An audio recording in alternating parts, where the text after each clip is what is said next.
5 years without touching her, living a lie until the millionaire decided to reclaim his wife. Clara Bennett stood by the window, watching the sun rise over the hills of Beverly Hills. 5 years. 5 long years since she had said I do to Nathan Collins, the most wanted, powerful, and unreachable man in Los Angeles. A picture-perfect wedding, but empty on the inside. She remembered every detail of the ceremony, the flawless dress, the cameras, the flashes, the rehearsed vows. But Nathan's eyes that night hadn't said love. They had only said deal. A deal that would save the Bennett family company from bankruptcy and give him a strategic ally, a contract sealed with wedding rings. Now the mansion had become a symbol of what she had turned into, an elegant shadow trapped between luxury and silence. Breakfast was always set before 8. She ate alone. Nathan rarely showed up. When he did, it was nothing more than a cold good morning before he went back to his phone, as if the real world only existed on the screen. But that morning, something felt different. When Clara walked down the marble stairs, she found him at the table. Nathan was there, and he was looking at her. "Good morning." His voice was calm, but there was something else almost curious. Clara paused for a second, surprised to see him up so early. "Good morning," she replied cautiously. "Did something happen?" He set his cup down. "Yes, there's a gala tonight. I want you to come with me." For a moment, she thought she had misheard. 5 years of silence, and now an invitation. A gala? She blinked, trying to process. "With me?" "Yes." He didn't look up much. "It's important for the company. Be ready by 7. Clara bit her lip. The tone was still distant. But there was something different about the way he asked, like there was more he wasn't saying. "All right," she said, hiding her unease. "I'll be ready." Nathan simply nodded and left the room with his usual firm steps. But as he passed her, his scent, the same since their wedding day, felt stronger, more present. The day dragged on. Clara tried to focus on getting ready, but her mind wouldn't stop. Why now? Why, after 5 years of being invisible, did he suddenly want her by his side in public? While the hairstylist curled her hair in soft waves, she looked in the mirror and barely recognized the woman staring back. The red dress made her eyes stand out, and her mother's pearl necklace felt like a memory from a life she used to know. "You were born to be loved, not displayed," echoed in her mind words her mother had once said before she passed away. Clara took a deep breath.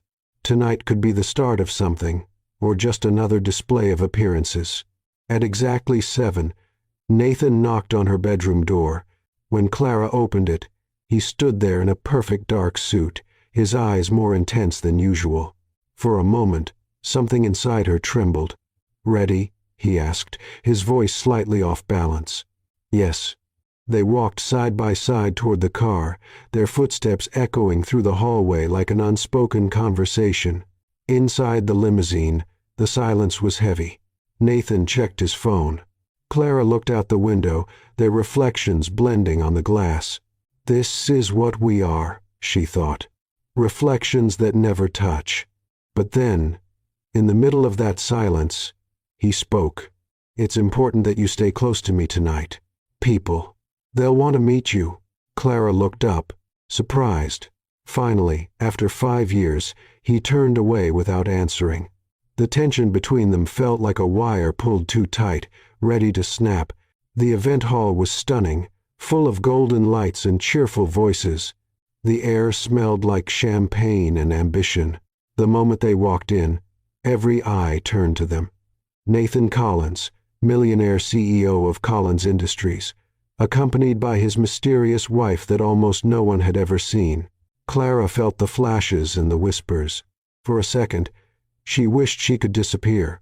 But when Nathan turned to introduce her, "This is my wife, Clara Bennett Collins," something unexpected happened. He smiled. A real one. It was quick, subtle, but genuine. That small gesture made her heart skip a beat. As they moved through the crowd of executives and investors, she kept her posture until a friendly voice came from behind. "Mrs. Collins." She turned. "I'm Alex Carter, investor with Westfield Group." The man was charming, with a warm smile and sincere eyes. Finally, meeting the most mysterious woman in Los Angeles. Clara laughed, caught off guard by his easy tone. "Mysterious? I think that's a kind way to say reclusive." He laughed out loud. Nathan, standing next to her, kept a neutral expression, too neutral. Alex kept the conversation going, amused, and soon Clara felt alive.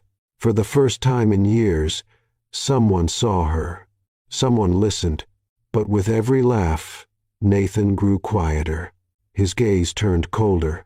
Later that night, when Alex stepped away to take a phone call, Nathan leaned toward her discreetly. "You seem to be enjoying yourself." Clara raised her eyebrows. "Maybe because someone finally wanted to talk to me." Nathan looked away, taking a deep breath. The dinner went on with laughter, toasts, and conversation. Clara felt strangely light. There was something freeing about being seen not just as the CEO's wife. But as the night went on, Nathan's eyes became more restless. He watched her every move, every word, every smile. Until, at the end of the event, Alex came back to say goodbye. "It was a pleasure meeting you, Clara.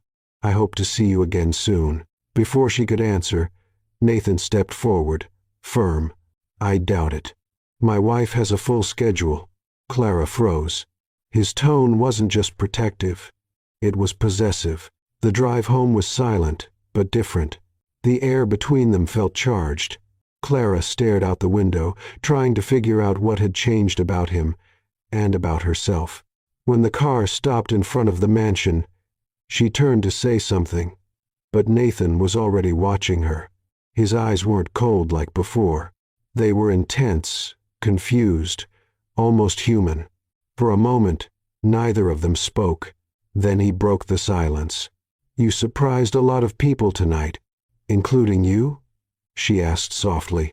He hesitated. "Including me." And he stepped out of the car before she could say anything else. Clara stayed there a few seconds alone, trying to understand what had just happened. There was something new in the air, something she wasn't sure was hope or danger. She went upstairs, and when she entered the bedroom, she looked at herself in the mirror. For the first time in 5 years, she felt alive and scared of what that meant. From his own bedroom window, Nathan watched the city lights reflecting in his eyes. He didn't know what he was feeling, but one thing was clear. For the first time, he truly saw her. The next morning, Clara came down for breakfast, expecting the mansion to be empty as always. But Nathan was there again, sitting at the table, pretending to read the paper but clearly waiting for her. "Good morning," he said without looking up. "Good morning," Clara replied cautiously. 2 mornings in a row. That was definitely not normal. She poured herself some coffee, feeling his eyes on her back. When she turned, she saw it. Nathan was watching her over the paper, like he was trying to solve a puzzle. "Is something wrong?" Clara asked, raising one eyebrow. "No," he replied too quickly, lowering his eyes back to the paper. So obviously, she almost laughed. Almost. The next few days were full of strange moments. Nathan started showing up in places he never used to go: in the living room while she read, in the kitchen while she made tea. Once Clara even caught him standing at the door of her office, just staring. "Do you need something?" she asked, clearly surprised. "No, just passing by." "Passing by?" Clara frowned. "Nathan, this door leads nowhere. It's an office, a dead-end hallway." He cleared his throat, uncomfortable, and walked away quickly. Clara sat there, pen in hand, totally confused. Is he sick? Did he hit his head? Do millionaire businessmen go through midlife crises before they're 40? But the strangest part was yet to come. On Thursday morning, Clara walked into the kitchen and found a cup of coffee already made with milk, just the right amount, exactly how she liked it. She looked around, half expecting hidden cameras. "Nathan," she called, suspicious. He peered in the doorway, trying to look casual. "Yes? Did you do this?" Clara pointed to the cup like it was evidence in a crime. "Do what?" "The coffee. You made coffee for me?" Nathan shrugged, but the faint redness on his ears gave him away. "I was making mine. I made yours too. It's no big deal." Clara picked up the cup slowly, as if it might explode. "In 5 years of marriage, you've never made coffee for me. Maybe I should have done it sooner." The comment caught her off guard. She took a sip, still watching him with suspicion. The coffee was perfect, and somehow that bothered her more than it should have. "Thank you," she said at last, still confused. Nathan just nodded and walked away, leaving her alone with the coffee and 1,000 unanswered questions. Those questions grew even more when that afternoon Clara's phone rang. It was Alex Carter. She looked at the screen, hesitant. There was nothing wrong with answering. He seemed like a genuinely kind person, but something inside her hesitated. Before she could decide, Nathan walked into the room. "Who is it?" Clara almost dropped the phone. "What? You startled me." "Sorry," but his eyes were fixed on the phone. "Who's calling?" "Alex Carter. From the event." Nathan's expression changed. Something dark flickered in his eyes. "And are you going to answer?" "I don't know." Clara frowned. "Why does it matter?" "It doesn't." "Then why are you looking at me like I'm about to sell company secrets?" Nathan looked away. "I just think you should be careful who you get involved with." Clara crossed her arms. "Get involved, Nathan?" "The man just said hello to me at an event. We're not planning to run away to Mexico." "Good. Are you jealous?" "No." The answer came too quickly. Too defensive. Clara almost smiled. Almost? But there was something there, something that confused and irritated her at the same time. For 5 years, Nathan had treated her like furniture, and now, all of a sudden, he cared who was calling her. "You know," Clara said, her voice firmer now, "if you have something to say, Nathan, say it. Because this strange little dance is making me dizzy." He took a deep breath but said nothing. He just left the room, leaving her still holding the phone. The call went to voicemail. In the days that followed, Alex's messages kept coming. They were polite, light, nothing too forward. "Hope you're doing well. It was great meeting you. If you need anything, I'm here." Clara never replied, but Nathan always seemed to know when a message came through, as if he had some newly installed emotional radar. "Him again?" he asked one time, seeing her looking at her phone. "Nathan, are you watching me?" "No, I just noticed things." "You never noticed anything in 5 years," Clara snapped, tired. "And now, suddenly you're a private detective? Maybe I should have noticed sooner." That caught her off guard. She stared at him, looking for sarcasm. But Nathan looked sincere, and that was even more confusing. "What's going on with you?" Clara asked, softer now. "Nothing. I just—" He paused, searching for the right words. "I just want you to know that." Clara's phone rang again. It was Alex. Nathan froze. His eyes narrowed. His jaw tightened. Before Clara could react, he grabbed the phone from her hand. "What are you doing?" Clara tried to take it back, but Nathan had already answered. "Hello." His voice was ice. "Yes, this is Nathan Collins, Clara's husband." A pause. "No. She can't talk right now. Not later. Not ever. Thank you for your interest. Have a good day." And he hung up. Clara stood frozen, her mouth open, her brain trying to process what just happened. You didn't just do that." "I did. You had no right." "I have every right. You're my wife." "On paper," Clara shouted. The pain she had buried for 5 years finally spilled out. "I'm your wife on paper, Nathan. You never treated me like a wife. You never looked at me, never talked to me, never cared. And now suddenly you act like you have some claim over me?" "I've always had a claim." "No." The tears started falling, but the anger was stronger. You have no right. You ignored me for 5 years. 5 years, Nathan.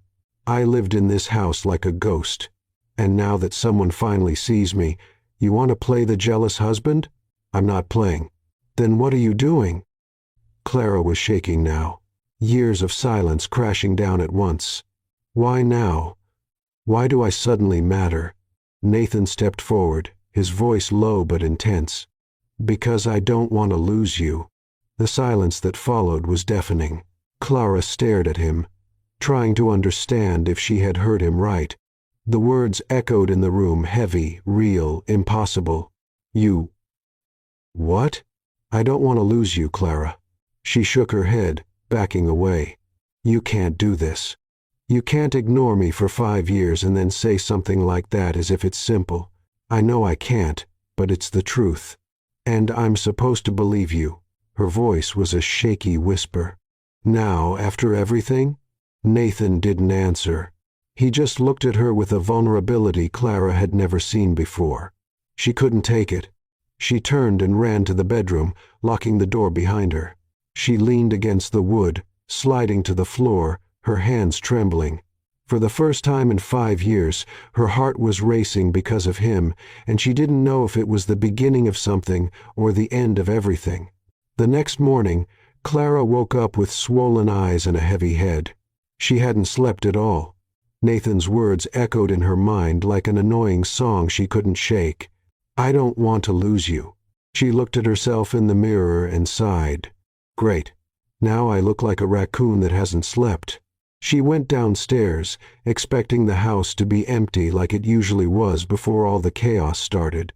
But no, Nathan was in the kitchen, wearing an apron. Clara stopped halfway down the stairs, blinking a few times to make sure she wasn't seeing things. Good morning, he said, forcing a smile that looked more like a grimace. Good morning. Clara walked over slowly, like she was approaching a wild animal. Are you wearing an apron? I am. Why? Because I'm cooking. Clara looked at the stove, where something was steaming in a pot, something that had once been food a long time ago. Is that edible? Nathan glanced at the pot and frowned. It's supposed to be an omelet. Supposed to be. It's not going very well, Nathan. It's black. Omelets aren't black. Charcoal is black. He turned off the stove, clearly embarrassed. I just wanted to do something nice. Clara bit her lip to keep from laughing, but it was hard. Very hard. Nice would be coffee. You make good coffee. I wanted to impress you. Well, mission accomplished. I'm impressed. Terrified, but impressed. Nathan took off the apron, looking defeated. I'm not good at this at cooking. That's clear. He paused. At getting close to you. Clara's heart skipped a beat. She cleared her throat, trying to keep the mood light. Well, setting the kitchen on fire is a bold approach. He almost smiled. Almost. They stood there for a moment, the silence broken only by the annoying beep of the smoke detector. I think we should open the windows, Clara said, already moving. Nathan helped, and for a few minutes they worked side by side, waving towels to get the smoke out. It was ridiculous, completely absurd, but somehow almost comfortable. Are you wearing cologne? Clara asked suddenly. Nathan froze.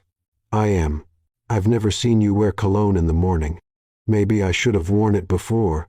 Clara rolled her eyes, but a small smile tugged at her lips. You're acting strange, Nathan. I know, and it's making me suspicious. It should. She stared at him, trying to figure out what he was thinking. But Nathan had been a closed book for so long, she didn't even know where to start. The rest of the day was filled with strange little moments. Nathan offered her a ride to the salon.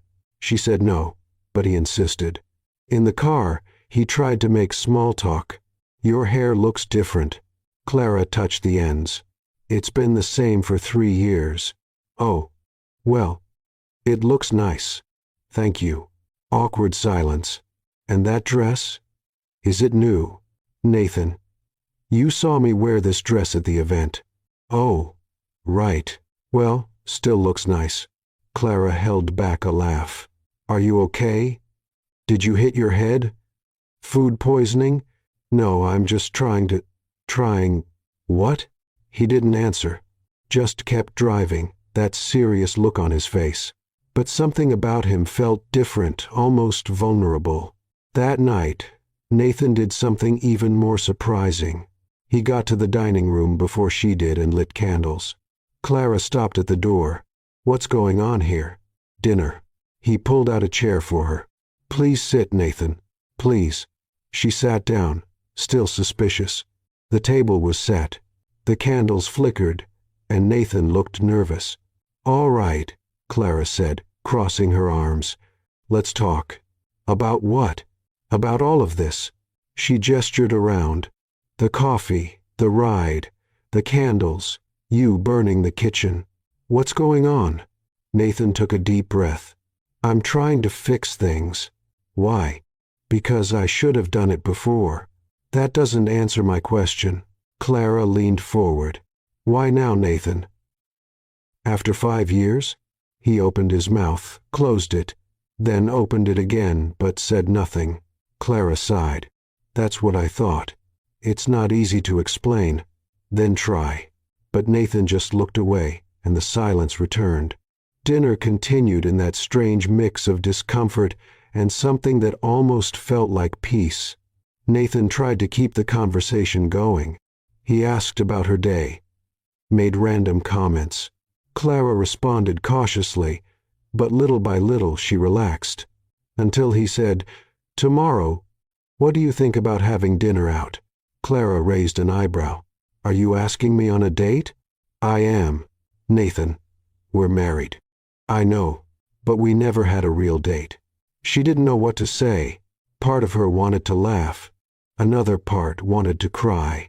And a third part, small but stubborn, wanted to say yes. I'll think about it, she said at last. Nathan seemed to take that as a victory.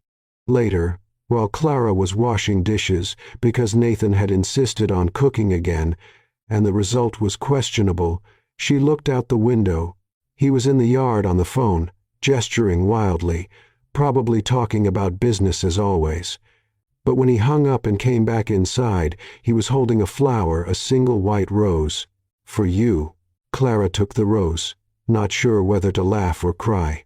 You cut it from the garden? Yes. It's our rose.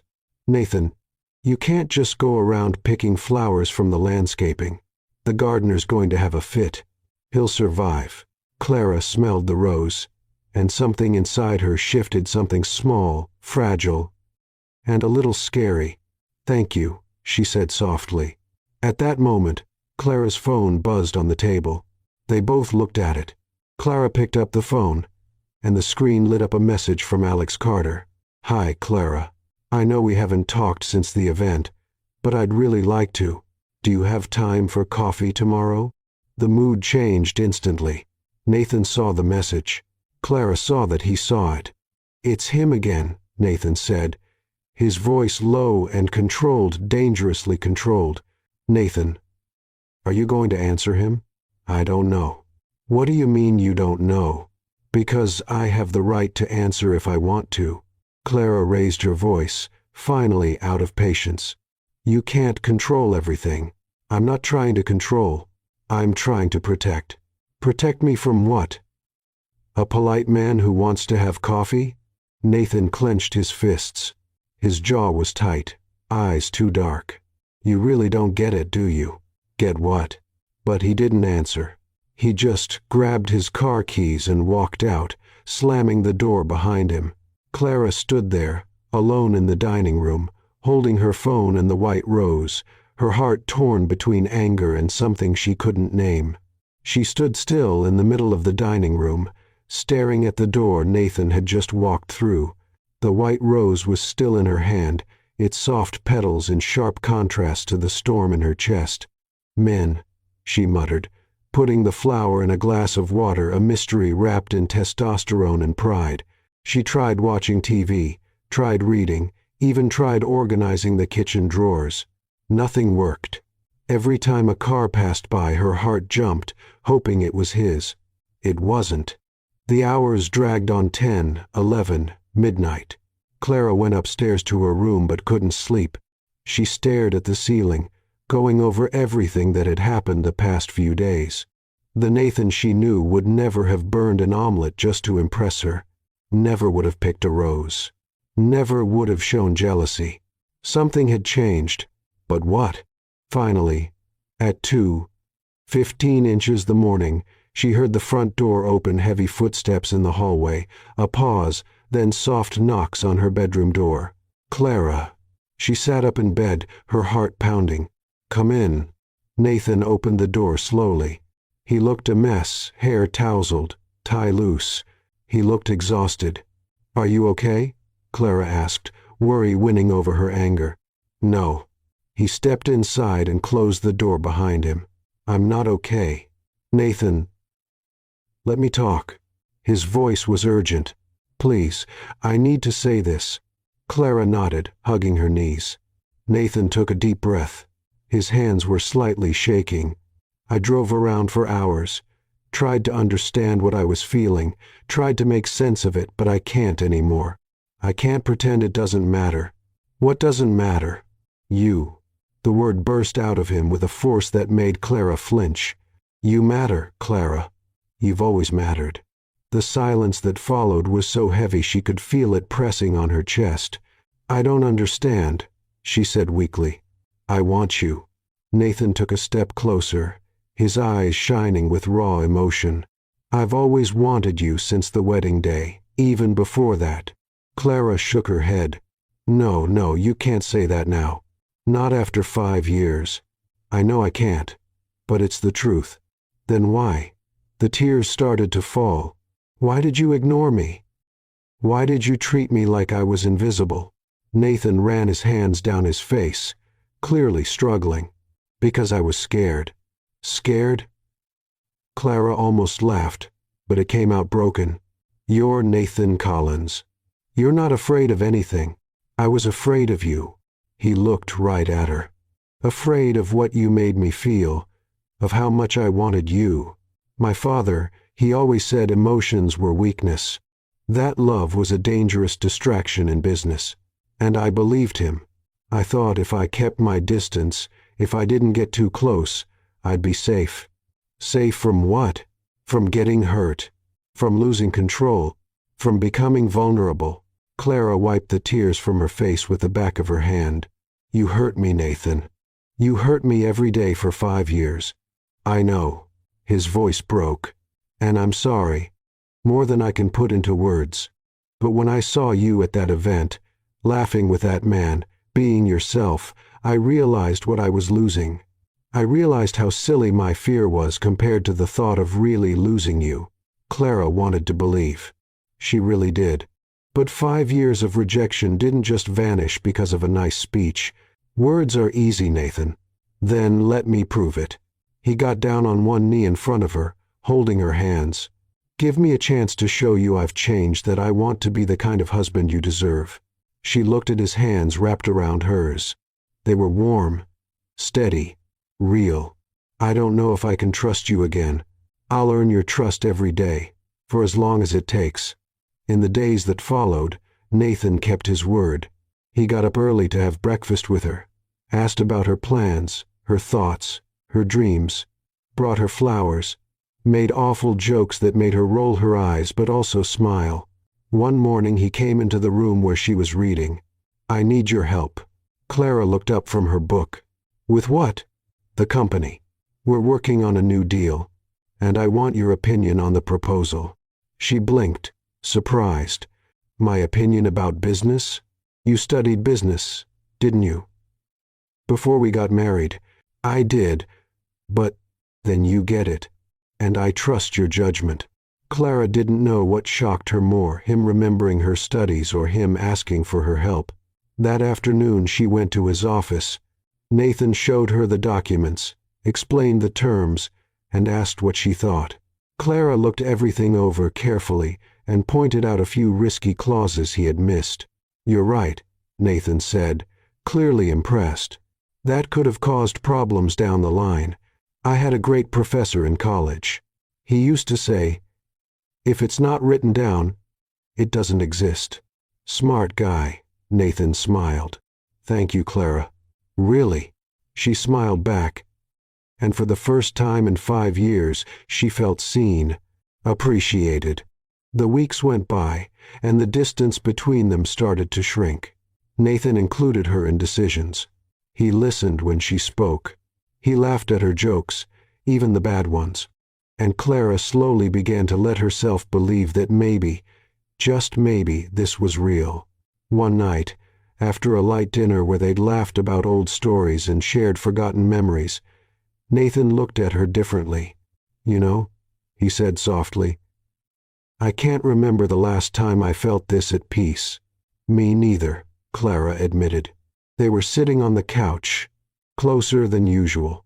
Nathan reached out and gently touched her face, his thumb brushing her cheek. "You're beautiful."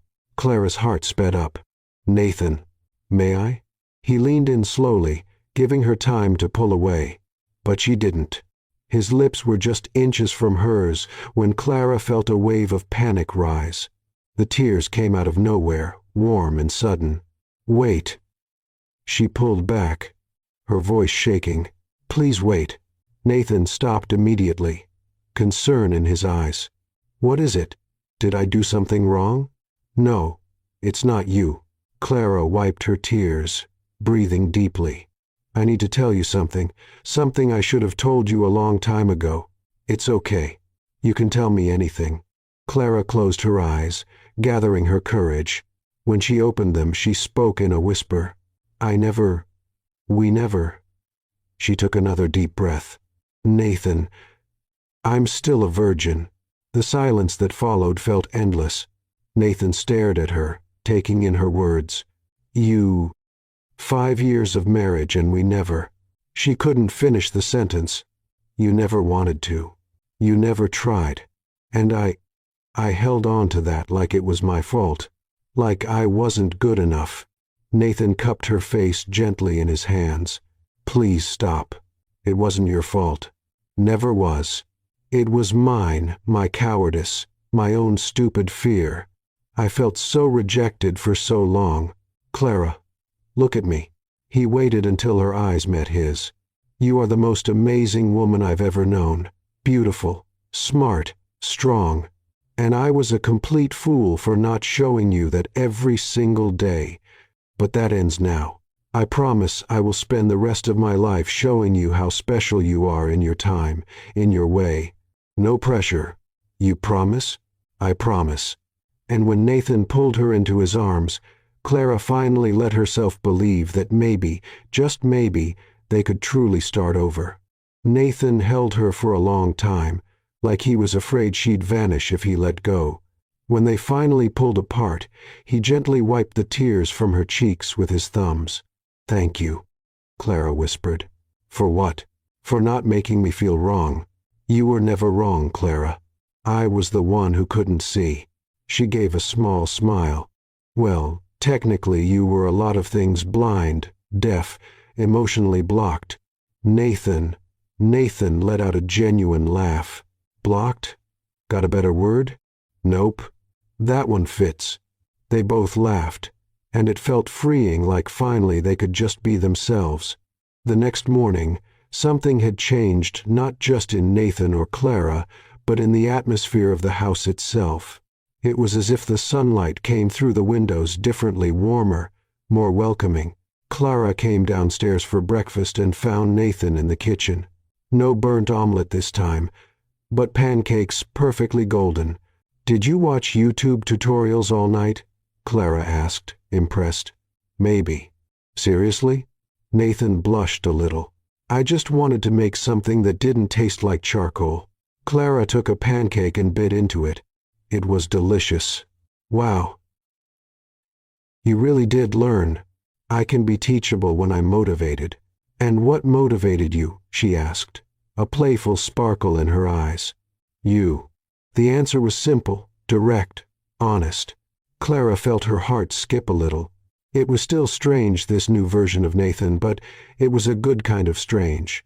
The days that followed were eye-opening. Nathan started waking up early just to have breakfast with her. He asked about her plans for the day, about the books she was reading, about what she thought about absolutely everything.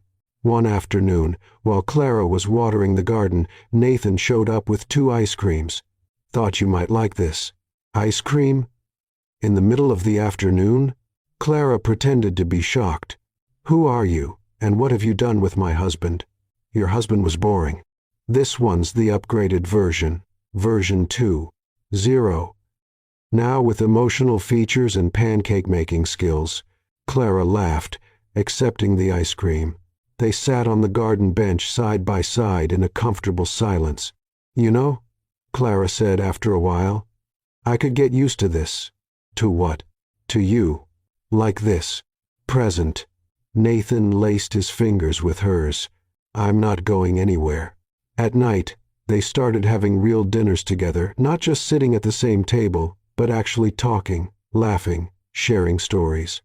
Nathan told her about ridiculous work meetings, and Clara replied with such sharp comments that he almost choked from laughing. "How do you make the Collins Industries board sound like a comedy?" Nathan asked one night. "It's a natural gift," Clara shrugged. "You serious business people are basically sitcom characters waiting for a script."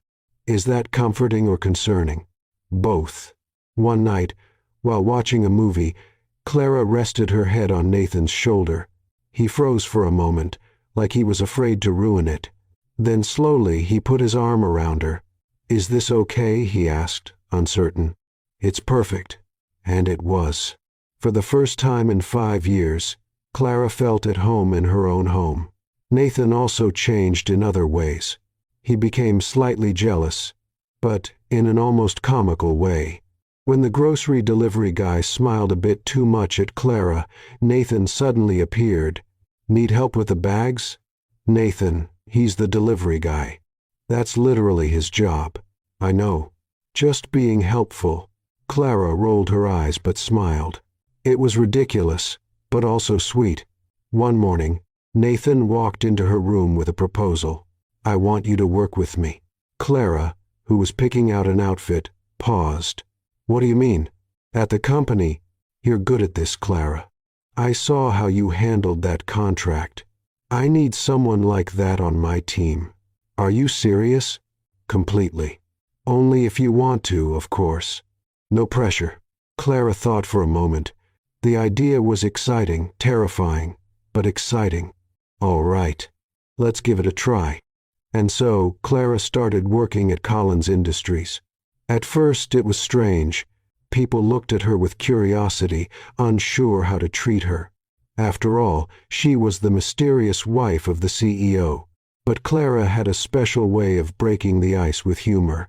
When the executive assistant, Janet, hesitated to hand her a stack of documents to review, Clara said, "Janet, I promise I can read. I even have a diploma and everything." Janet laughed, relaxing. "Sorry, Mrs. Collins.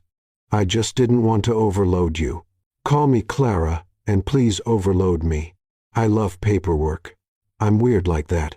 From that day on, Janet became an ally.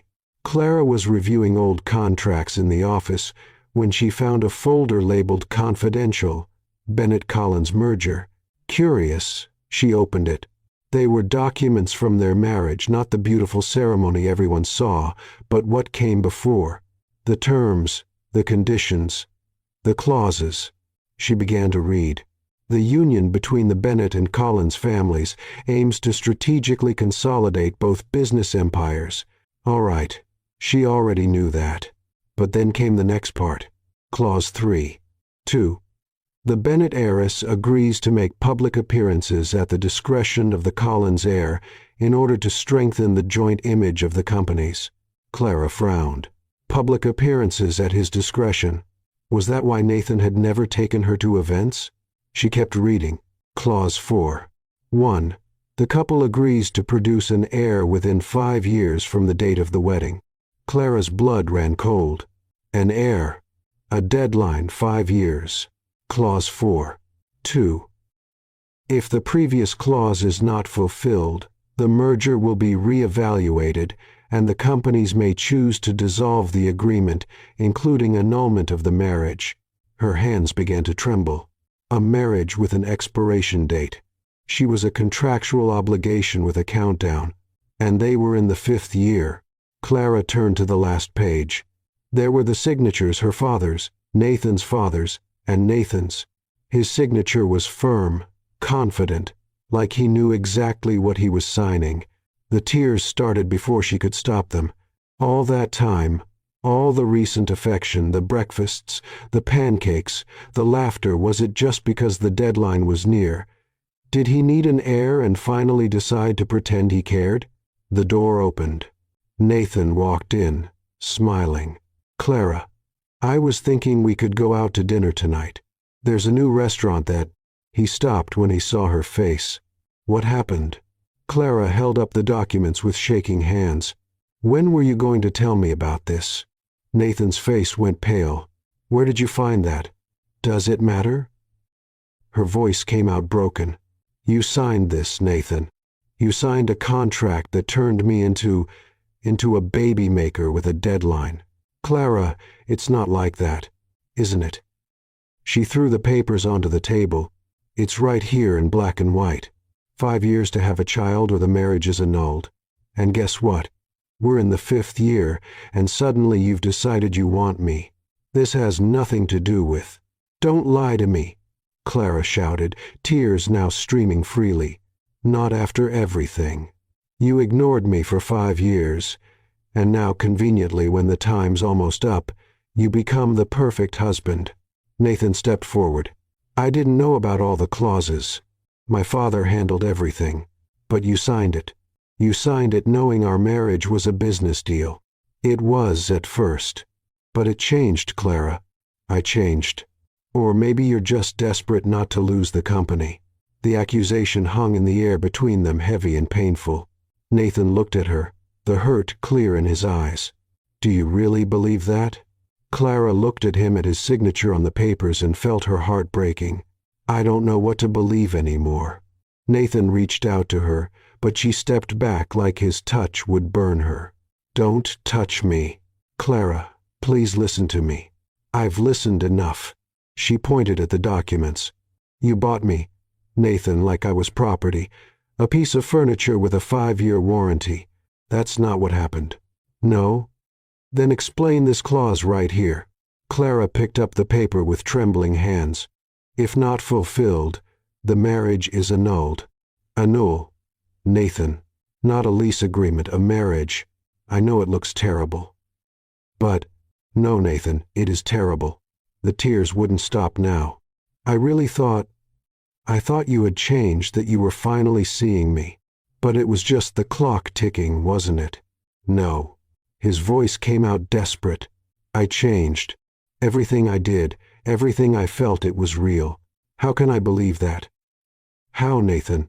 He had no answer, and her silence hurt more than anything she could have shouted. Clara wiped the tears from her face, straightened her shoulders. "I need to get out of here." "What?" "No, Clara. Wait, I can't stay. Not now. Not while you're looking at me with those sad eyes, and I'm trying to figure out if anything between us was ever real. It was all real. 5 years, Nathan," she yelled, the pain finally breaking loose. 5 years where you treated me like air, like I didn't exist. And now you want me to believe you suddenly love me? How convenient, especially with millions of dollars at stake. It's not about the money. It was always about the money. Clara grabbed her purse. "For you, for my father, for your father, everyone but me. I was the fool who actually thought marriage meant something." Nathan stepped in front of the door. "You can't leave like this. Move, Nathan." Her voice was calm now, dangerously calm. "Or I swear I'll scream until someone calls security, and this will be on the front page of every paper tomorrow." He looked at her for a long moment, the pain plain in his eyes. Then slowly he stepped aside. Clara walked past him without looking back. The hotel was impersonal and cold, the complete opposite of the mansion. But at least here Clara could cry without worrying about running into Nathan in the hallway. She dropped her suitcase on the floor and fell onto the bed. The tears came all at once, years of rejection mixed with weeks of false hope. "Idiot," she whispered to herself.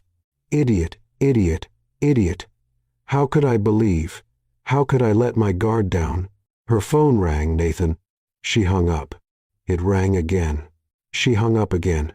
On the third call, she turned the phone off completely. The silence in the room felt overwhelming. Clara looked around at the plain white walls and felt free, broken, but free. There were no expectations here, no disappointment waiting to happen, just her and her confused thoughts. Meanwhile, in the mansion, Nathan could not stay still. He paced back and forth in the living room, phone in hand, trying to call Clara for the 10th time straight to voicemail. Damn it. He threw the phone onto the couch. Janet, who was still in the office finishing some reports, appeared at the door. Mr. Collins, is everything all right? No, Janet, nothing is all right. Is there something I can do? Nathan ran his hands through his hair, exhausted. Unless you know how to travel back in time and stop me from signing a stupid contract 5 years ago. No. Janet stayed quiet, unsure what to say. You can go home, Janet. Thank you for your work today. She hesitated, then left, leaving Nathan alone with his demons. He did not sleep that night, nor the next one. Meetings were canceled, board sessions postponed. Nathan Collins, the always punctual and meticulous CEO, was completely falling apart. On the third day, his assistant Daniel entered the office carefully. Mr. Collins, the board is concerned. We've had 3 canceled meetings. And tell them I am sick. But sir, Nathan lifted his eyes, and Daniel stepped back when he saw his expression. I am not in any condition to make business decisions right now. Unless you want me to sell the company for $1 and a sandwich, I should stay away from the board. Daniel swallowed hard and left quickly. At the hotel, Clara tried to stay composed. She ordered room service, watched TV, tried to read, but nothing worked. Her mind kept going back to Nathan, to the pancakes, the laughter, the way he had intertwined his fingers with hers in the garden. Was all of it a lie? The phone rang, but it wasn't Nathan. It was Alex Carter. Clara looked at the name on the screen for a long moment before answering. Hello? Clara. It's good to hear your voice. Alex sounded genuinely happy. Sorry for calling suddenly, but I heard you were working at Collins Industries now and wanted to congratulate you. Thank you. Her voice came out weaker than she meant. Hey, are you all right? Clara took a deep breath. I'm going through a few things. Want to talk? I can meet you for coffee, no pressure, just as a friend. Part of her wanted to say no, but another part, the hurt and confused part, needed someone who wasn't part of the whole mess. All right. Coffee would be good. They met at a quiet cafe in downtown Los Angeles. Alex was already there when Clara arrived, and his warm smile almost made her cry again. Thank you for coming, she said, sitting down. Always. He pushed a cappuccino toward her. I remembered you ordered this at the event. Clara gave a small smile. Good memory. So, want to tell me what's happening? And Clara talked, not everything, but enough about feeling trapped, about learning things that changed her perspective, about not knowing what to believe anymore. Alex listened carefully without interrupting. When she finished, he said, Can I give you some advice, please? People make mistakes, sometimes huge mistakes, but what matters is what they do after they realize it. He took a sip of his coffee. Nathan Collins may have started everything the wrong way, but from what you told me, he's trying to fix it. The question is, can you forgive the beginning to give a chance to a new start? Clara looked down at the cup in her hands. I don't know if I can trust him again. Trust is rebuilt with time, but only you can decide if it's worth trying. When Clara returned to the hotel that night, she felt a little less lost, still confused, still hurting, but with a little more clarity. Maybe Alex was right. Maybe the question wasn't whether Nathan had made mistakes, he had many, but whether he truly wanted to fix them. But before she could think more about it, her phone buzzed with a news alert. Nathan Collins announces temporary resignation from Collins Industries for personal reasons. Clara read the headline 3 times, unable to believe it. Meanwhile, at the Collins mansion, Nathan stood in front of his father for the first time in days. Gregory Collins was a commanding man with gray hair and a piercing gaze. He looked at his son with a mix of irritation and concern. "Have you lost your mind?" he thundered. "Stepped down temporarily in the middle of negotiations with Europe? I don't care about the negotiations." "You don't care? This is your company." "No." Nathan looked him straight in the eye, with a determination the older man had never seen before. "It's your company. It always has been. I just followed the script you wrote, the arranged marriage, the contracts, the ridiculous clauses, all of it. I did what was necessary to protect our legacy. You destroyed my life," Nathan shouted, and Gregory stepped back, surprised. "You made me sign a contract that turned my wife into an obligation with an expiration date. You taught me that love was weakness and emotions were a distraction, and I believed you. But that's over." His voice was calm now, frighteningly calm. "I'm giving it all back, every cent that came from the merger with the Bennetts, and I'm starting from scratch." Gregory turned pale. "You can't do that. You'll ruin years of work." "I don't care." Nathan turned to leave. "For the first time in my life, Dad, I'm doing something because I want to, not because it's strategic, not because it strengthens the company, but because it's right. This is madness." Nathan paused at the door, looking at his father one last time. "No. Madness was wasting 5 years with the woman I love because you convinced me emotions were weakness. Madness was signing that contract without reading it. But this," he pointed to himself, "this is courage. Something you'll never understand." And he walked out, leaving Gregory Collins alone with his anger and his empty empire. The next morning, the law office of Harrison and Associates was packed lawyers, shareholders, board members, all looking at Nathan Collins like he had completely lost his mind. "Mr. Collins," said Theodore Harrison, the senior attorney, adjusting his glasses, "are you absolutely sure about this?" "Absolutely. We're talking about $150 million, possibly more. I know how to do math, Theodore." One of the shareholders, a heavy-set man named Howard, stood up. "This is insanity. You're destroying years of work." "No," Nathan remained calm, so calm it was unsettling. "I'm correcting a mistake that never should have happened." "Mistake?" Howard turned red. "The Bennett-Collins merger was the best thing that ever happened to both companies. It was the worst thing that ever happened to my marriage." The silence that followed was heavy. Theodore cleared his throat. "Mr. Collins, legally speaking, you're under no obligation to return anything. The contract was fulfilled within the terms. I'm not doing this because I have to." Nathan looked around the table. "I'm doing it because it's the right thing to do. The Bennett family entered that agreement to save their company. We took advantage of a desperate situation. And me? I turned an incredible woman into a contractual clause." Another shareholder, a middle-aged woman named Patricia, spoke gently. "And does Mrs. Collins agree with this?" Nathan looked down. "She doesn't even know yet. But it doesn't matter if she agrees or not. This is something I have to do." Howard slammed his hand on the table. "You're throwing away your inheritance over marital guilt?" "No." Nathan met his gaze. "I'm reclaiming my humanity, something I lost the day I signed that damned contract." The discussions went on for hours. Numbers were presented. Alternatives were proposed. But Nathan stood firm. By late afternoon, the documents were ready.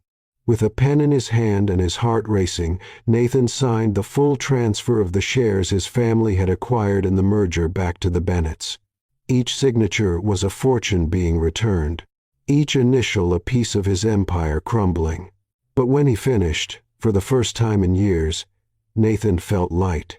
Theodore looked at him with a mix of respect and concern. "You realize this is going to cause a media storm, don't you? Let it come."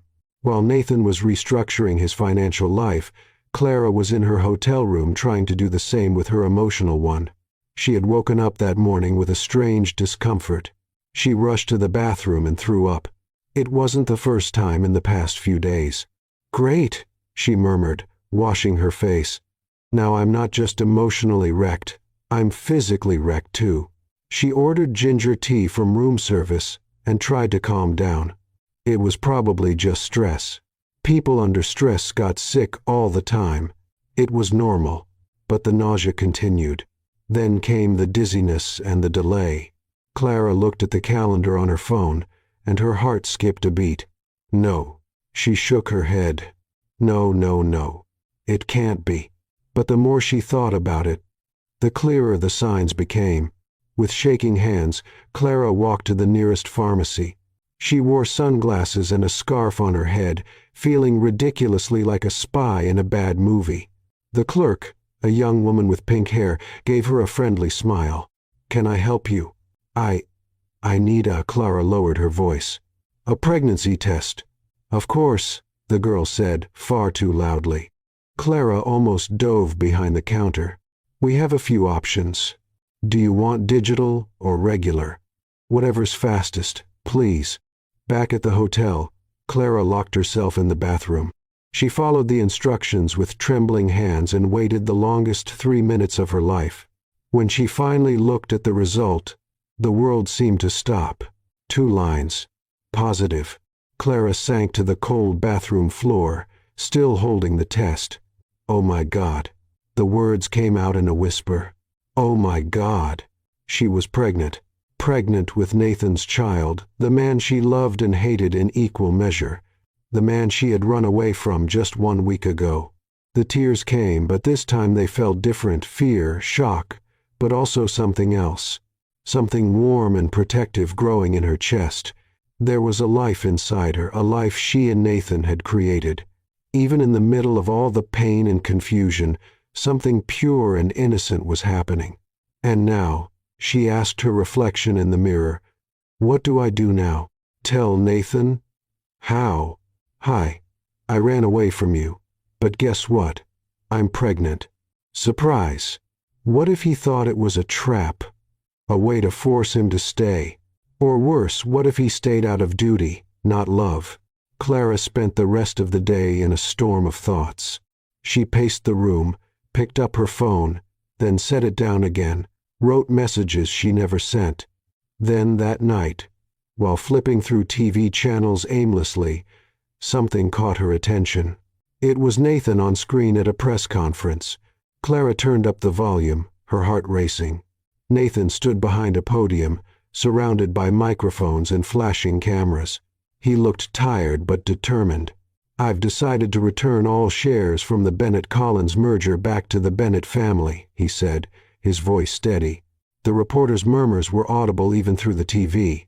One journalist raised her hand. "Mr. Collins, that means a loss of over $150 million. Why?" Nathan took a deep breath. "Because some things matter more than money." "Like what?" He looked straight into the camera, and Clara felt like he was looking at her. "Like love." The word echoed through the room. "I made mistakes, a lot of them. I turned a marriage into a business deal. I treated the woman I love like a contract, and I lost 5 years I can never get back." Tears began streaming down Clara's face. "This isn't a business move," Nathan continued. "It's an apology to my wife, to the Bennett family, and to myself for ever believing that power and money mattered more than happiness and love." Another reporter shouted, "And what about Collins Industries? What happens now?" "I'll rebuild from scratch if I have to, but this time the right way. No shortcuts, no marriage contracts, no turning people into assets." "And your wife? Does Mrs. Collins agree with your decision?" Nathan hesitated. "I haven't had the chance to speak with her yet, but I hope that one day she can forgive me." The conference went on, but Clara wasn't listening anymore. Tears soaked the pillow she clung to. He had done it. He really had given up everything for her. Clara wiped her face and looked at the pregnancy test still on the nightstand. Then she looked back at Nathan on the screen, vulnerable and honest, in a way she'd never seen before. Maybe Alex was right. Maybe it wasn't about whether Nathan made mistakes, but about what he was willing to do to fix them. And he was willing to lose everything. Clara grabbed her car keys. The next morning, Nathan sat alone in the empty mansion, staring at a cup of cold coffee in his hands. He hadn't slept. He couldn't. The house felt even emptier without Clara. He'd seen the comments online. Some called him crazy, others romantic. Most just didn't understand. But he didn't care. He had done it for one person. And if she never came back, at least he'd know he tried. The intercom buzzed, making him jump. No one ever came without warning. "Yes?" he said, exhausted. "Mr. Collins, someone's here to see you. I'm not taking visitors." "Sir, it's Mrs. Collins." Nathan dropped the cup. It shattered on the floor, but he didn't even notice. "Let her in." His voice broke. "Let her in now." He ran to the front door, his heart pounding so hard it hurt. He opened it with such force it nearly came off the hinges. And there she was, Clara Bennett Collins, with a bag on her shoulder, her hair down, her eyes red from crying. But she was there, present, real. "Hi," she said, her voice weak. "Hi." Nathan could barely breathe. You came back. I watched your press conference." And Clara stepped forward. "I think we need to talk." Nathan nodded, unable to take his eyes off her, as if blinking might make her disappear. "Can I come in?" she asked. "Of course." Clara took a deep breath, her hand unconsciously resting on her stomach where a secret was growing. "There's a lot I need to tell you." Clara stepped into the mansion slowly, as if walking into unfamiliar ground. Everything looked the same, the furniture, the paintings, the fresh scent of cleaning products. But at the same time, everything felt completely different. Nathan closed the door behind her, keeping a respectful distance. He looked exhausted, with deep circles under his eyes and an unshaven face, but his eyes were filled with a hope Clara recognized. "Would you like to sit?" he offered, gesturing toward the living room. "I think that's best." They sat in the same spot on the couch where they had laughed together just weeks ago. It felt like a lifetime. Silence stretched between them, heavy and full. Nathan wanted to speak first, but was clearly afraid of saying the wrong thing. Clara bit her lip, searching for the right words. "I watched your press conference," she finally said. "I figured." Nathan ran his hand through his messy hair. It was intense. "You really gave it all back?" "Every cent." Clara shook her head in disbelief. "You lost a fortune, Nathan." "I didn't lose anything." He looked her straight in the eye. "I got my dignity back and maybe a chance to win you back." The tears came without warning. Clara tried to hold them in, but it was no use. Nathan moved closer instinctively but stopped himself just before touching her. "What is it? Did I say something wrong?" Clara laughed through her tears, the sound broken and soft. "No, you said everything right. It's just that I have something to tell you, and I'm terrified. You can tell me anything. I promise I'll listen." She took a deep breath, her hands trembling. "Nathan, I'm pregnant." Time seemed to stop. The world seemed to freeze completely. His eyes wide, his mouth slightly open. For a moment Clara feared he'd gone into shock. "You what?" "I'm pregnant." Her voice was steadier now. "I found out yesterday. I took 3 tests, all positive." Nathan kept staring at her, trying to process it. Then slowly his eyes filled with tears. "We're going to have a baby." "Yes." He dropped to his knees in front of her, hands covering his face. His shoulders shook. "Nathan." Clara touched his shoulder, worried. "Are you all right?" When he finally looked up, he was smiling and crying at the same time. A wave of emotion so strong it took Clara's breath away. "We're going to have a baby," he repeated, voice full of emotion. "Clara, we're going to be parents." "I know. It's scary." "It's wonderful." He laughed, a pure, honest laugh. "It's the most wonderful thing that's ever happened to me." Clara couldn't hold back anymore. She threw herself into his arms, and they cried together, kneeling on the living room floor, holding each other like nothing else in the world mattered. "I was so afraid to tell you," Clara confessed. I thought you'd think it was a trap or that you'd stay with me out of obligation. Nathan held her face in his hands. Clara, look at me.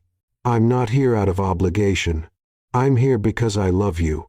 I loved you before I knew about the baby. I love you now, and I'll love you forever. How can I be sure? Because I gave up everything, he said, wiping her tears with his thumbs. The money, the company, my relationship with my father, all of it. And you know what? I feel relief. Because none of that means anything if I don't have you. Clara sobbed. You're a romantic fool. I am. He smiled. But I'm your romantic fool. They stayed there for a long time, just holding each other, letting the truth of it all sink in.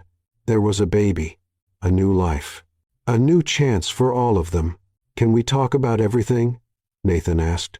About what happened, about the contract, about all of it. Clara nodded. I want to understand truly. They sat on the floor, leaning against the couch, and Nathan began to talk. He told her how his father had always pressured him to be cold and calculated, how he grew up believing that feelings were weakness, how he'd signed that contract without really thinking through the consequences because he was only focused on doing what was right for the business. I was a coward, he admitted. I was so afraid of feeling something for you that I chose to pretend you didn't exist. But Clara, you were always there in every thought, in every moment. I was just really good at lying to myself. And what changed? She asked softly. That event, seeing you laugh, being yourself with someone else. I realized I was really going to lose you. And the thought was unbearable. Clara took his hand. You hurt me deeply, Nathan. I know. And I'll spend the rest of my life trying to make up for it. I don't want compensation. She looked him in the eye. I want partnership. I want honesty. I want a real marriage. That's all I want, too. They talked for hours about fears, about hopes, about the baby. Nathan wanted to know everything when she found out, how she was feeling, if she needed anything. I need you to promise me something, Clara said at one point. Anything. Promise you won't turn into that nervous dad who treats his pregnant wife like she's made of glass. Nathan laughed. I can't promise that. I'm already panicking just thinking about you climbing stairs. Nathan. What? Stairs are dangerous. There are statistics. Clara rolled her eyes, but she was smiling. You're going to be unbearable, aren't you? Absolutely. He pulled her closer. But you love me anyway. I do. The words came naturally, without fear. I love you, Nathan Collins, even when you're an overprotective idiot with emotional constipation. Hey, I've overcome the emotional part. True. Now you're just the overprotective idiot. They both laughed, and it was freeing, as if all the weeks of tension finally melted away in that one light-hearted moment. You know what's funny? Clara said. For 5 years I dreamed of this moment of you finally seeing me, and now that it's happening, it feels surreal. It does to me, too. Nathan kissed her forehead. But it's real, Clara. I promise it is. He suddenly stood up, startling her. What is it? Wait here just a minute. Nathan ran upstairs. Clara heard doors opening and closing, drawers being pulled. She laughed, imagining him frantically searching for something. When he came back, he was out of breath and holding a small box. Clara's eyes widened. Nathan, what? He got down on one knee, and her heart skipped a beat. Clara Bennett Collins. His voice shook a little. 5 years ago I married you for all the wrong reasons, for money, for business, for strategy, and I wasted precious years of your life being a foolish coward. Nathan, let me finish. He opened the box, revealing a simple white gold ring with a small diamond. I don't want our marriage to be about contracts or clauses. I don't want you to stay because of a piece of paper. I want you to stay because you want to. The tears returned. So, Nathan took a deep breath. Clara, will you marry me for real this time? Not for business or family, but for love? Will you give me a second chance to be the husband you've always deserved? Clara looked at him, at that man who had made so many mistakes but who was now here, vulnerable and sincere, offering his heart with no defenses. Yes. The word came out in a whisper. Yes. I will. Nathan slipped the ring onto her finger, his hands shaking so much he nearly dropped it. Clara laughed through her tears and held his hand to help. When the ring was finally in place, Nathan pulled her into a hug so tight she could hardly breathe. "Thank you," he whispered into her hair. "Thank you for giving me this chance. Thank you for fighting for us." They stayed that way for a long time, wrapped in each other's arms on the living room floor. The simple ring shining on Clara's hand, a baby growing inside her, and finally, a real future beginning to take shape. 3 months passed like a dream. Clara was now almost 5 months pregnant, and her belly had started to show in the most beautiful way. Nathan, as expected, had become absolutely unbearable in the best possible way.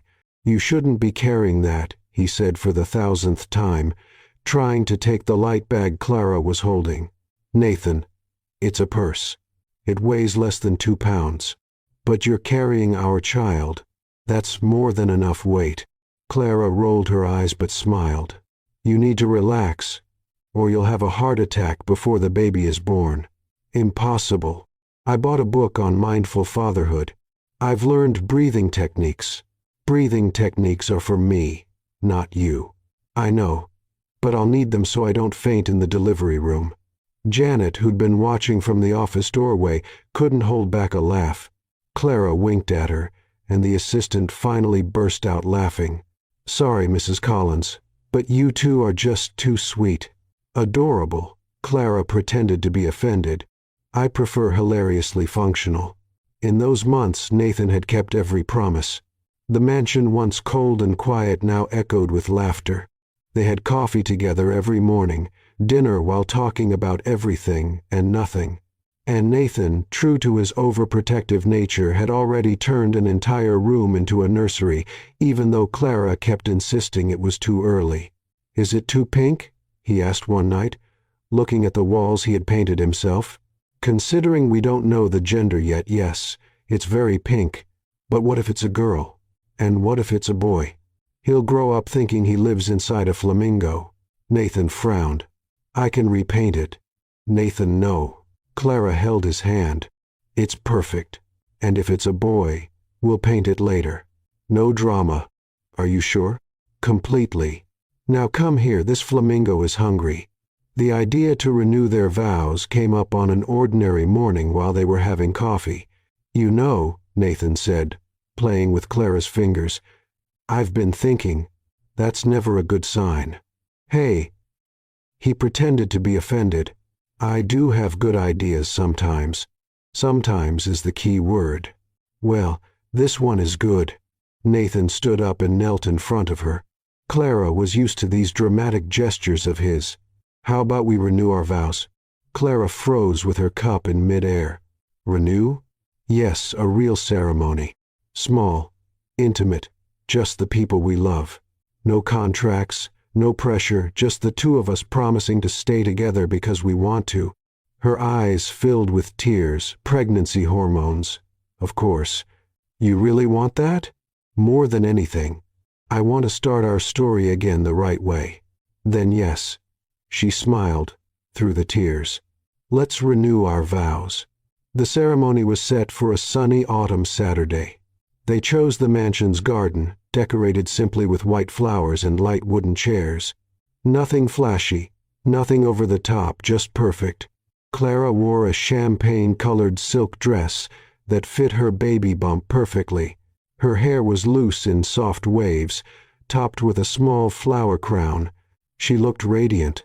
Nathan was waiting for her at the simple altar, and when he saw her, his eyes filled with tears. "You look—" He couldn't finish the sentence. "Beautiful? Huge? Like a whale?" Clara joked. "Perfect." He took her hands. "You look perfect." They had only invited 20 people, Janet and Daniel from the company, a few of Clara's close friends. And surprisingly, Gregory Collins was there too. Nathan's relationship with his father was still complicated, but they were trying. Gregory came up before the ceremony. "Son," his voice was less commanding now, almost humble. "Dad, I was wrong about a lot of things, and I want you to know I'm proud of you, of the man you've become."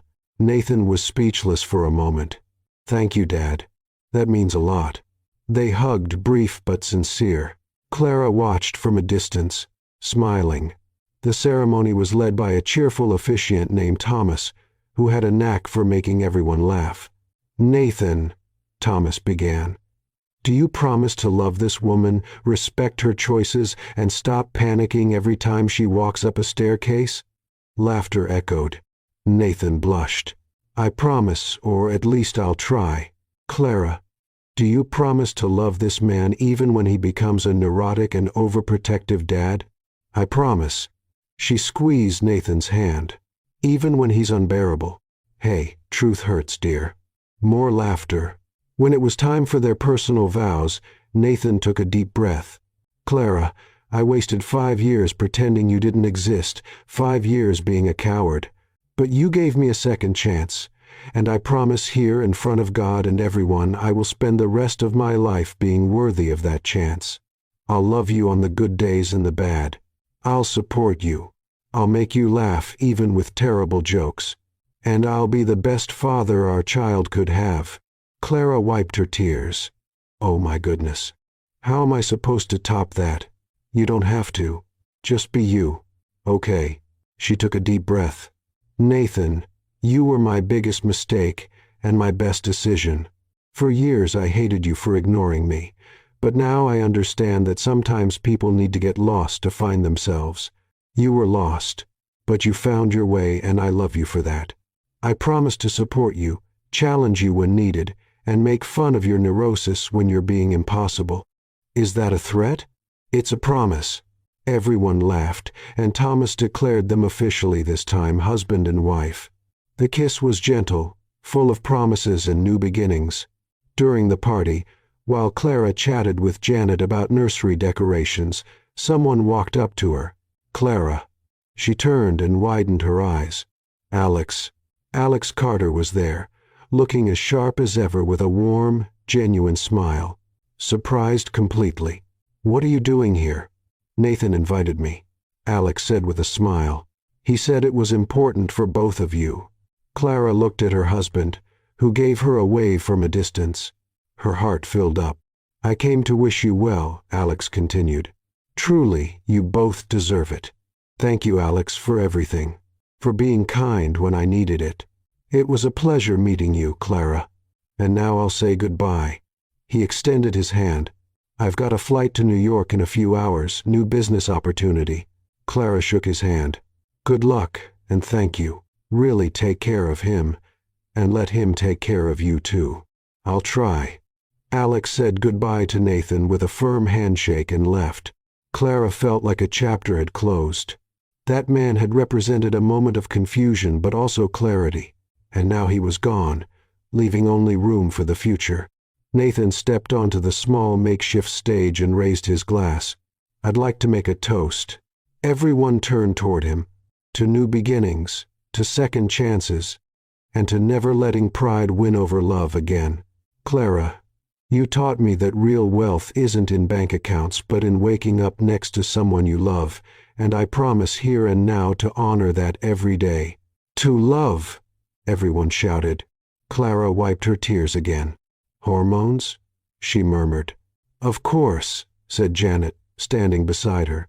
"Definitely just the hormones." 2 weeks later, Clara and Nathan were at a rented beach house in Malibu for their honeymoon, nothing fancy, just a cozy place with an ocean view. "Are you sure you're comfortable?" Nathan asked for the 100th time. "Nathan, I'm fine. Stop treating me like I'm made of glass. You're carrying our baby. You're more valuable than glass." That was sweet. Still neurotic, but sweet. They spent their days walking on the beach, talking about everything, about baby names, about what life would be like with a child, about the dreams they had put on hold and could now finally pursue. What if it's a boy? How about Nathan Jr.? Nathan suggested. Absolutely not. Why not? Because one of you is enough. Thank you very much. Clara laughed. How about something classic? Thomas? Michael? What if it's a girl? Grace? Sophie? Lily? Nathan gently touched her belly. Lily Collins. That sounds beautiful. It really does. One night while they were having dinner on the porch watching the sunset, Nathan's phone rang. He glanced at the screen and frowned. Who is it? Clara asked. Jonathan Price, an old business partner. Are you going to answer? Nathan hesitated but picked up. Jonathan. Clara watched as his expression shifted. Surprise, interest, then caution. I see. That's an interesting offer but risky. Nathan looked at Clara. Can I think about it and get back to you? He hung up and stared at the phone. What is it? Clara leaned in. Jonathan has a business proposal. Nathan took a deep breath. A sustainable tech startup, high risk but high potential too. And are you interested? I am. He reached for her hand. But not without talking to you first. We're partners now, remember? Clara smiled. Tell me more about the offer. Nathan spent the next hour walking her through Jonathan's proposal. The startup focused on renewable energy technology for low-income communities. The initial investment was significant, but the social impact would be huge. It's risky, Nathan admitted. Very risky, but it's exactly the kind of project that makes sense now.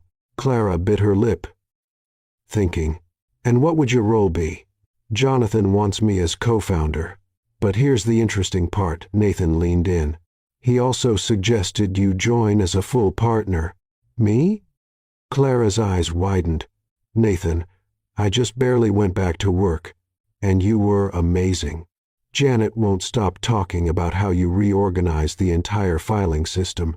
Daniel calls you the efficiency fairy. He does not. He does, just not in front of you. Clara laughed, but she was clearly unsure. What if it doesn't work? What if I mess everything up? Nathan held her hands. Impossible. You're smarter than most business people I know. And this time it wouldn't be my company you're working at, it would be our company. Together from the beginning. Collins and Bennett Consulting? Clara suggested. Actually, I was thinking of something else. Nathan smiled.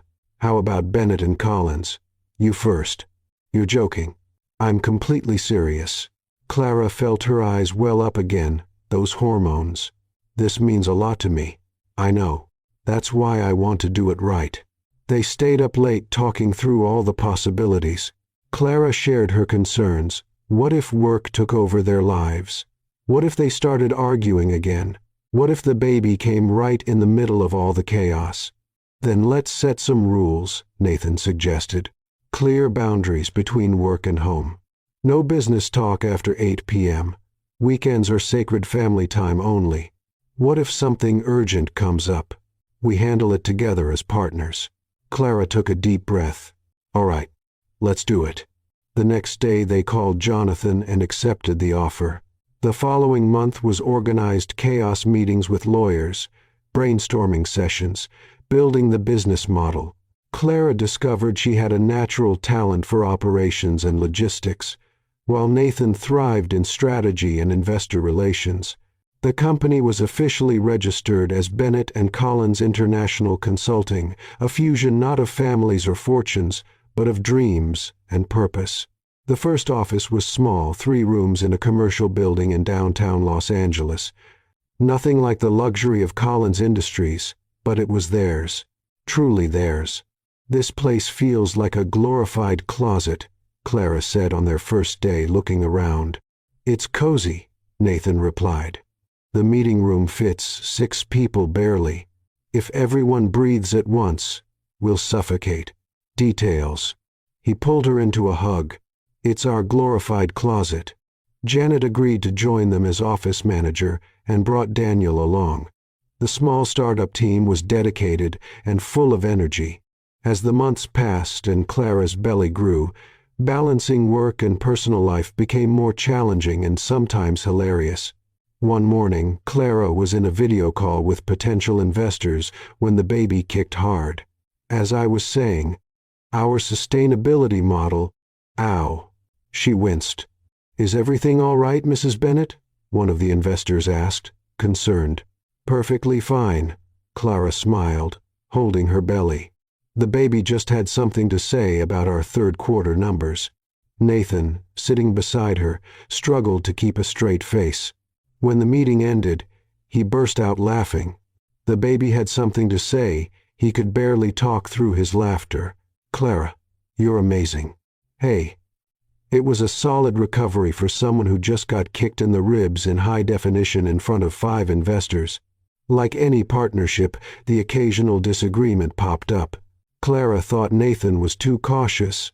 Nathan thought Clara took too many risks. But they learned to negotiate, to compromise, to find common ground. You're impossible, Clara exclaimed one day after a heated debate about expansion. And you're stubborn. I prefer the term persistent. Stubborn. Persistent. They stared at each other for a second, then Clara laughed. Nathan followed. Soon they were laughing so hard Janet came in to check if everything was okay. We're fine, Clara said, wiping tears of laughter. Just having a healthy, functionally dysfunctional marriage. Is that even possible? Janet asked. For us it is. They both replied at the same time. When Clara reached her 8th month of pregnancy, Nathan's overprotectiveness reached new heights. You shouldn't be going up those stairs, he said for the 1000th time. Nathan, it's 3 steps. 3 dangerous steps. You bought a non-slip mat for each one. You can never be too careful. Daniel leaned over to Janet and whispered, Is he going to survive the delivery? Honestly, I'm worried, she replied. A week before the due date, they had a crucial meeting with international investors, the biggest opportunity for the company so far. A deal that could put them on the global map. Maybe you should stay home, Nathan suggested for the 3rd time that morning. Absolutely not. Clara adjusted the blazer that barely fit over her belly. I worked just as hard on this proposal as you did. I'm going. But what if? Nathan Collins. If you finish that sentence, I swear I'll go into labor just out of spite.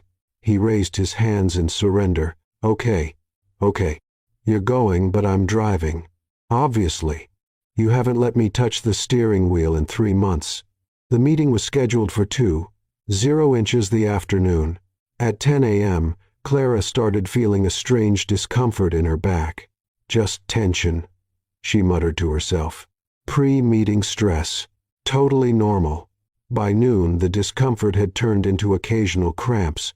Clara ignored them. She wasn't going to miss that meeting, not after all the work they had put into it. 2 came. The conference room was packed, 6 investors from 3 different countries. Nathan opened the presentation with confidence, and Clara followed with data and projections. Everything was going perfectly until it wasn't. A sharp pain shot through Clara's abdomen. She paused mid-sentence, taking a deep breath. Mrs. Bennett? One of the investors leaned forward. Are you all right? Yes. Clara forced a smile. Just where was I? Oh, right. 2nd-year projections. Another contraction, stronger this time. Clara gripped the table. Nathan looked at her, eyes wide. Clara, I'm fine, she whispered through clenched teeth. Keep going. But as she took her next step, she felt something wet run down her legs. Oh no, my water. Clara looked at Nathan, her eyes wide. My water just broke. Time seemed to stop. Nathan went pale, completely pale, like all the blood had drained from his body. Your what? My water, Nathan. The baby's coming now. Yes, now. Do you think I planned this?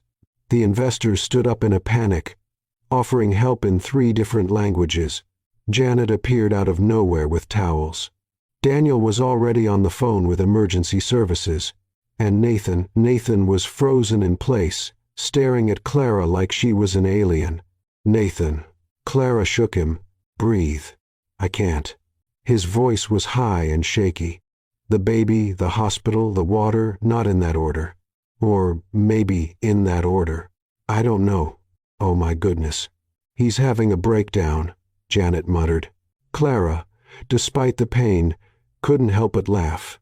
Nathan Collins, you faced angry shareholders, lost millions, defied your father, and now you're panicking because your baby decided to be born? Yes, he yelled. Because this is real and terrifying and you're having a baby now. Another contraction hit, and Clara squeezed Nathan's hand so hard he groaned.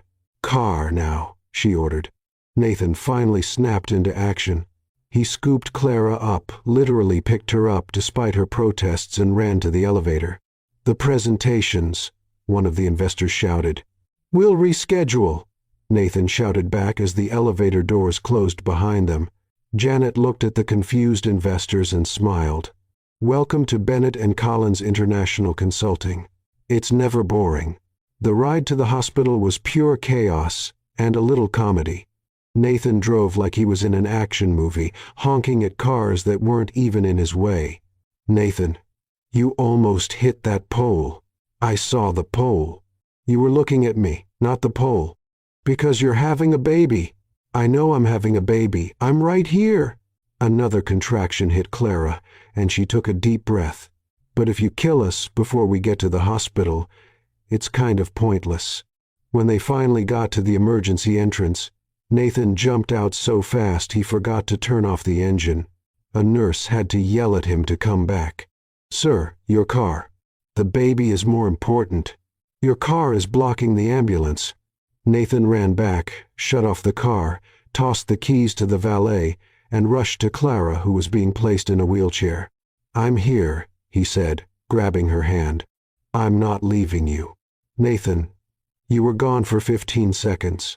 It was the longest 15 seconds of my life. The medical team wheeled them into the delivery room. A nurse named Linda, a warm woman in her 50s, tried to calm Nathan down. Mr. Collins, you need to breathe.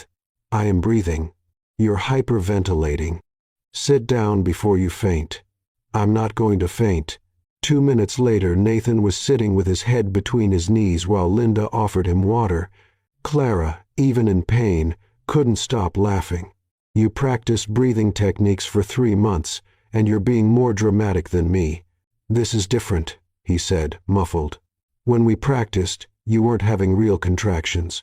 Dr. Harrison, the OB-GYN, walked in with a calm smile. Well, looks like we've got a baby eager to meet the world.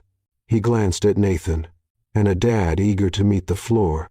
I'm fine, Nathan said, standing up shakily. Of course you are, Doctor. Harrison winked at Clara. We've got a bucket ready just in case. The next few hours were intense. Clara was strong, stronger than she ever imagined. Between contractions, she cracked jokes to keep spirits up and to distract Nathan, who was clearly on the verge of a nervous breakdown.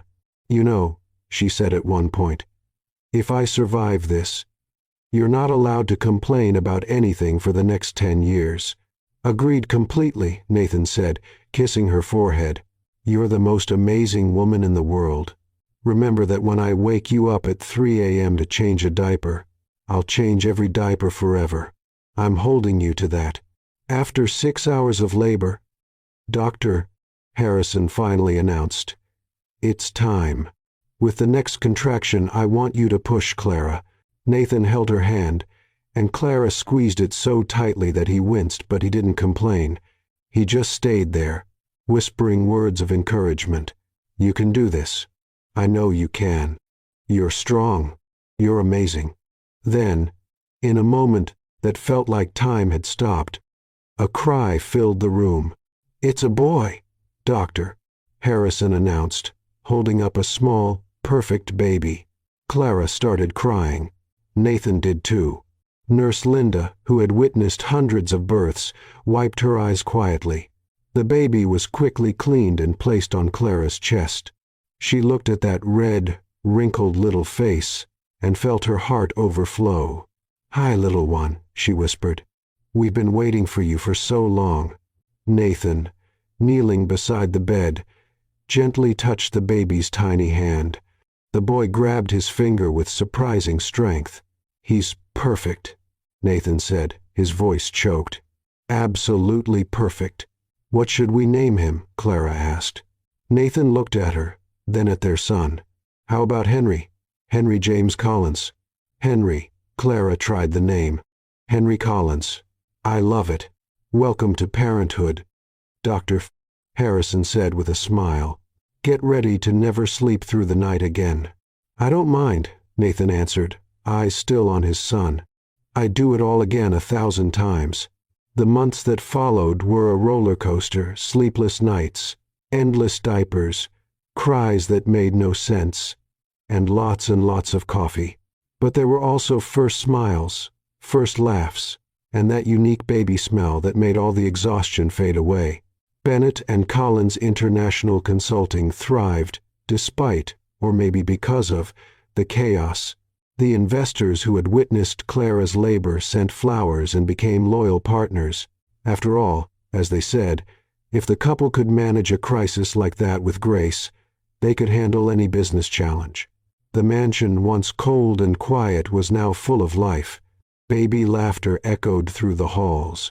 Colorful toys filled the living room.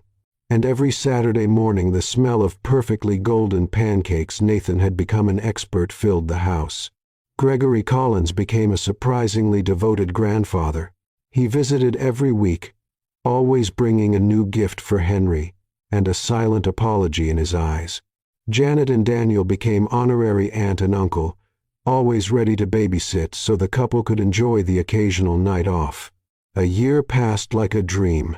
On Henry's first birthday, Clara and Nathan threw a garden party, simple decorations, colorful balloons, a 3-tier cake. Clara insisted on baking a bit lopsided but perfect, and the people they loved. Henry, now with dark hair and curious eyes like his father's, sat in his high chair, happily smashing a piece of cake with his hands. "He definitely got your grace," Nathan joked, taking pictures. "And your modesty," Clara replied. As the afternoon went on and guests chatted cheerfully, soft music started playing. Nathan reached out his hand to Clara. "May I have this dance in the garden, in front of everyone?" Exactly in the garden, in front of everyone. Clara took his hand, and they began to dance slowly on the grass. Nathan was clumsy. He'd never been a good dancer, but he didn't care. And Clara loved every awkward step. "You know," Nathan said, pulling her closer, "I've done a lot of things wrong in my life. But somehow I ended up here with you, with Henry, with a life worth living." Clara rested her head on his chest, listening to his heartbeat. "True love can't be bought, Nathan. It's built with patience, with forgiveness, with courage. And we built it together.